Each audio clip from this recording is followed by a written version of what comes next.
Hello friends, स्वागत है आपका अपना YouTube channel Bihar board class 10th में। तो प्यारे बच्चे, आज बताने वाले जितने भी स्टूडेंट फाइनल बोर्ड एग्जाम यानी कि मैट्रिक के फाइनल बोर्ड एग्जाम 2025 में एग्जाम देने जा रहे हैं। प्यारे बच्चे, चाहे आपका फर्स्ट सेटिंग में पढ़े या फिर सेकंड सेटिंग में पढ़े, ठीक है। 17 फरवरी को आप लोगों का परीक्षा एकदम स्टार्ट है मैट्रिक का, प्यारे बच्चे। और आज के दिन 17 फरवरी का, यानी कि प्यारे बच्चे हिंदी का, ठीक है। बिल्कुल आप लोगों को चाहे फर्स्ट सेटिंग सेकंड सेटिंग किसी भी सेटिंग में पढ़े, बिल्कुल आप लोगों को 17 फरवरी का बिल्कुल आप लोगों को 100% पूरा का पूरा ओरिजिनल पेपर बताएंगे। तो वीडियो आपके लिए बहुत ही ज़्यादा इंपॉर्टेंट होने वाला है। तो वीडियो को पूरा कंटिन्यू एंड तक देख के जाइएगा ताकि आपका एक भी क्वेश्चन ना छूटे।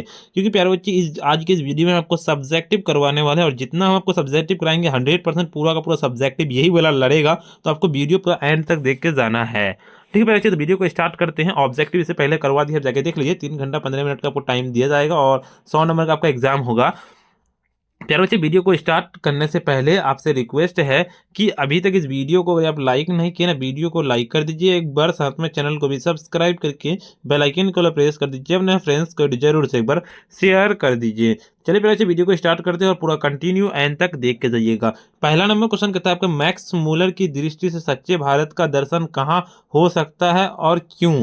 देखिए, आपको आंसर में लिखना है, भारत ही एक ऐसा देश है जहाँ मानव की निर्मलता, कुशलता और गहनतम कहते सहानुभूति, उदारता और कहते अतिशयता प्रत्यक्ष रूप से दिखाई पड़ती है। भारत की प्राचीनतम नवीनता के बीच खड़ा है। मानव मस्तिष्क के ये उसके स्वरूप के अध्यापन में, चाहे सच्चे आत्म रूप की पहचान में भारत का स्थान कोई दूसरा देश नहीं ले सकता है। बिल्कुल सही बात है, ठीक है। चलिए, इसका दूसरा नंबर क्वेश्चन क्या था, परंपरा का ज्ञान किसके लिए सबसे ज्यादा आवश्यक है और क्यों। परंपरा का ज्ञान उन लोगों के लिए सबसे ज्यादा आवश्यक है जो समाज के सांस्कृतिक और साहित्यिक विकास में योगदान देना चाहते हैं। साहित्य के वर्गीय आधार का विवेचक लेखक इसीलिए महत्वपूर्ण मानता है क्योंकि यह साहित्य के मूल्यांकन में एक महत्वपूर्ण भूमिका निभाता है। बिल्कुल। चले, तीसरा नंबर देखिए, गांधी जी बढ़िया शिक्षा किसे कहते हैं। तो गांधी जी सबसे बढ़िया शिक्षा अहिंसक प्रतिरोध को मानते हैं। सही, बढ़िया और श्रेष्ठ शिक्षा वही है जो हमें बुराई कहते अवगुण, हिंसा, कहते अनैतिकता आदि का साहसपूर्वक या फिर साहसपूर्ण विरोध करने के लिए तैयार करने, अहिंसक प्रतिरोध के विपक्ष की शारीरिक क्षति नहीं होती है, अपितु उसके मन की सारी दुर्भावनाएं हमेशा के लिए समाप्त हो जाती है। इसी अर्थ में यह बढ़िया शिक्षा है। बिल्कुल। चलिए, चौथा नंबर क्वेश्चन कहता है आपको कि देवनागरी लिपि के अक्षरों में स्थिरता कैसे आई। तो हिंदी, इसकी विविध बोलियां, नेपाली कहता है खसकुड़ा व कहता है नेवारी भाषाओं तथा मराठी भाषा की लिपि देवनागरी की है। करीब 2 सदी पूर्व कहता पहली बार इस लिपि के टाइप निर्मित हुई है, और ठीक है, उसमें निर्मित हुई है। उसके बाद क्या कहता है आपका, इस पुस्तकें छपाने लगी आता है। देवनागरी लिपि में स्थिरता आ गई है। केंद्रीय हिंदी कहते हैं निदेशालय तथा विभिन्न साहित्यिक परिषदों एवं विद्वानों के प्रयास से देवनागरी लिपि के मानक अक्षरों का निर्धारण किया गया है, जिनका प्रयोग अब लिखने, प्रेस का कंप्यूटर में किया जाने लगा है। इस तरह देवनागरी लिपि के अक्षरों में अपेक्षाकृत अधिक स्थिरता आ गई है। बिल्कुल। चलिए, पांचवा नंबर क्वेश्चन कहता है आपका कि कवि रस खान ने माली मालिन किसे कहा है और क्यों कहा है। माली मालिन के माध्यम से कवि कहना चाहता है कि भली मालिन के युग्म प्रयास से जिस तरह वाटिका रंगों और सुगंधों से जीवंत और कहता है चित्कर्ष बनी रहती है, उसी तरह कहता है श्री राधिका और श्री कृष्ण कहता है नंदन की लीलाओं से प्रेम रूपी वाटिका को जीवांत प्राप्त होती रहती है। बिल्कुल सही बात है। चलिए, छठा नंबर क्वेश्चन कहता है आपको कि दिनकर ने जनता के स्वप्न की चित्र किस तरह खींचा है। राजतंत्र समाप्त होगा और राजतंत्र कायम होगा। राजा नहीं बल्कि प्रजा करेगी। किसान मजदूर राजा कहता राज सिंहासन के अधिकार होंगे। इस तरह कवि ने राजतंत्र की नींव डालने, जनतंत्र के उदय होने के स्वप्न का यथार्थ चित्रण कवि ने खींचा है। बिल्कुल। 7 नंबर क्वेश्चन देखिए, कवित्री के अनुसार बेटे को आंसू कब आता है और क्यों? बेटे के अनुसार क वर्ग के ड वर्ग को नहीं लिख पाने के कारण छलक पड़ते हैं। बेटा ड वर्ण को माँ बेटा समझता है, जिससे लिखने में वह लगातार कोशिश करता है पर लिख नहीं पाता है। अंगो वर्ण को नहीं लिख पाने के कारण भीतर से ही वह कहता व्यवस्थित हो उठता है। अपनी लाचारी और विफलता पर बेटे के आंसू आ जाते हैं। बिल्कुल। चलिए अगले नंबर क्वेश्चन की ओर चलते हैं। आपका 8 नंबर क्वेश्चन कहता है कि हमारी नींद शीर्षक कविता के सार्थकता पर विचार करें। हमारी नींद शीर्षक कविता अत्यंत सार्थक है।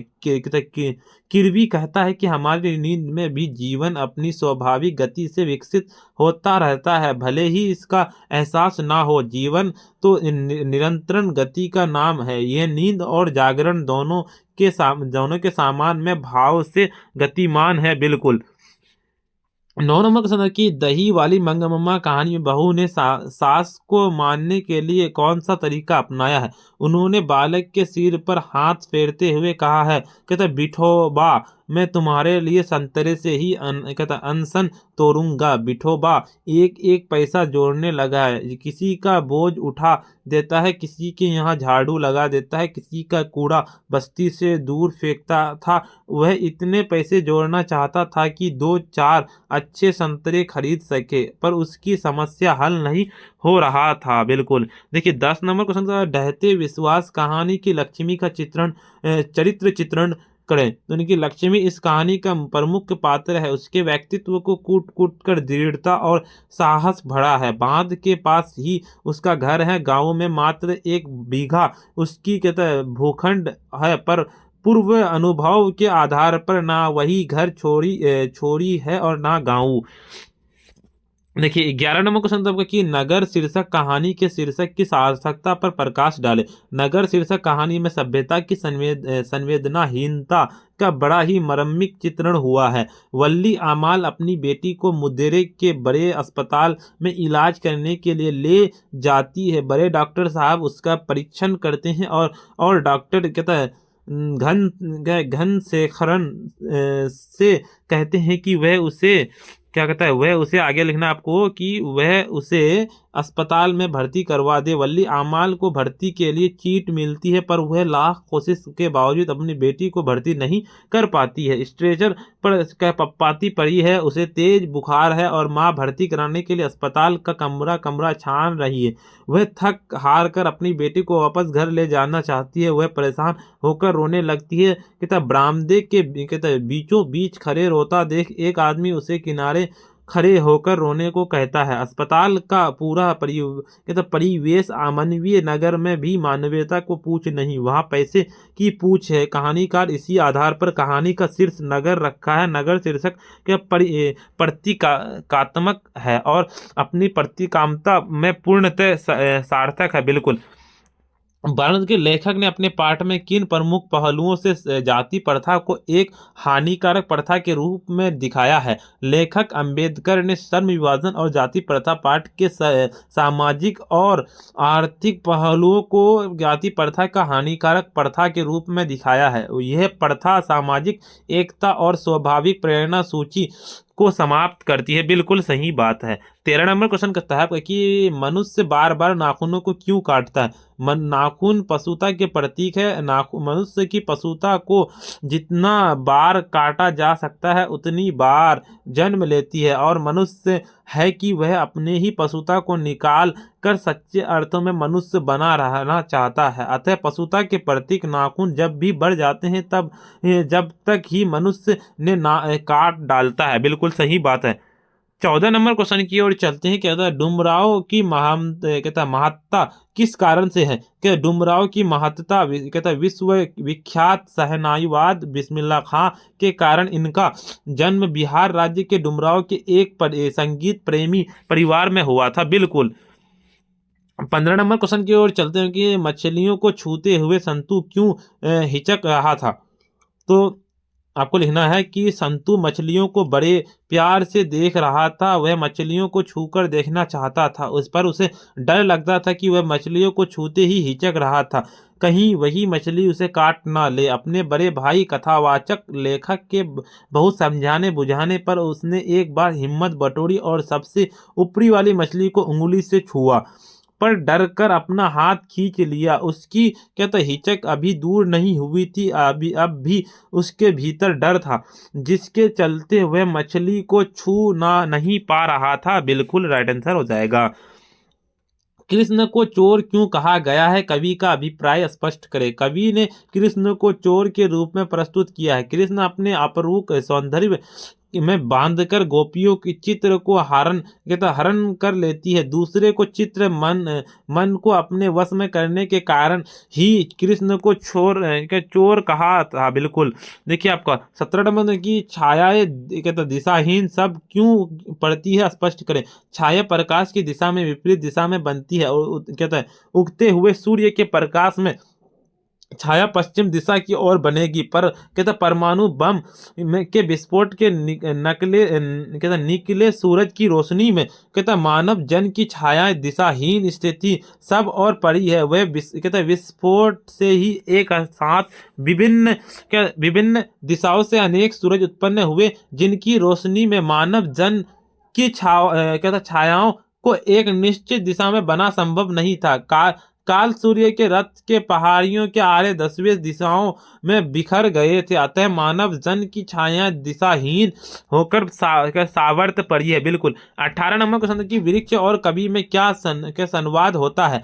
बूढ़ा चौकीदार वृक्ष हमारी बूढ़ी अनुभवी पीढ़ी के साथ साथ सरतक बुद्धिजीवी वर्ग का प्रतीक है, जो अच्छे बुरे को दूर ही पहचान लेता है। बूढ़ा चौकीदार वृक्ष के कवि को आते देख दूर से ही ललकार पूछता था, कौन? कवि जवाब देता था कि दोस्त, जिसके सुनकर चौकीदार वृक्ष दोस्ती के आगे नतमस्तक हो जाता था। यह संवाद दर्शाता है कि अनुभवी बुद्धिजीवी वर्ग हर खतरे को भांप सकता है, जिसके अनदेखा किया जा सकता है। बिल्कुल।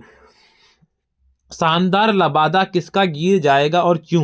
भक्त का अस्तित्व अगर भगवान से है तो भगवान की सत्ता भक्त को शोभ्यमान है। ईश्वरीय महामी रूपी शानदार आवरण जो ईश्वर से लिपटा हुआ है, भक्त द्वारा महिमा स्वीकारने उसमें भक्ति रूपी जीवन प्राण देने से ही बना है। अतः भक्त के बिना प्रभु भक्ति रूपी लबादा से विहीन हो जाएंगे। बिल्कुल। 20 नंबर क्वेश्चन कहता है कि रंग पप्पा कौन था और वह मंग मम्मा से क्या चाहता था। रंग पप्पा मंग मम्मा के गांव का एक बड़ी शौकीनी तबीयत का आदमी था। वह यदा कदा जुआ भी खेल लेता था। रंग पप्पा को जब यह ज्ञात हो गया तो मंग मम्मा बेटे बहू से अलग रहती तो वह अपने पीछे पड़ा गया। उधार पैसे लेने और लौटाने की बात कहकर रास्ते में तंग करने लगा। बिल्कुल। चलिए अगले नंबर क्वेश्चन बताने से पहले वीडियो को लाइक नहीं किया, वीडियो को लाइक कर दीजिए, साथ में चैनल को भी सब्सक्राइब करके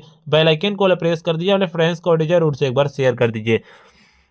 और प्यारे बच्चे, अगर आप भी चाहते हैं टॉपर से नोट लेना, 450 प्लस नंबर लाना चाहते हैं तो आपको टॉपर से नोट के लिए इस नंबर पर कांटेक्ट करना है। नंबर नोट कर लीजिए 9905032120। ठीक है, इस नंबर पे कांटेक्ट करना है। देखिए आपका 21 नंबर क्वेश्चन कहता है आपकी कहानी के आधार पर प्रमाणित करे कि उड़ीसा का जनजीवन बाढ़ और सूखा से काफी प्रभावित है। तो ओडिशा का जन जीवन बाढ़ और सूखा से काफी प्रभावित रहा है। वहाँ तीन बड़ी नदियां हैं, महानदी, ब्राह्मण नदी और वैतरणी। इन नदियों की अनेक सहायक नदियां हैं। जिस साल ज्यादा वर्षा होती है उस साल उड़ीसा की सारी छोटी छोटी बड़ी नदियां उफन जाती है और सारा जीवन बाढ़ के कारण त्रस्त हो उठता है। जिस साल वर्षा नहीं होती है उस साल उड़ीसा के लोगों को सूखा का सामना करना पड़ता है। कहानी की नायिका लक्ष्मी को बाढ़ और सूखा का अच्छा खासा अनुभव है। उसने अपने जीवन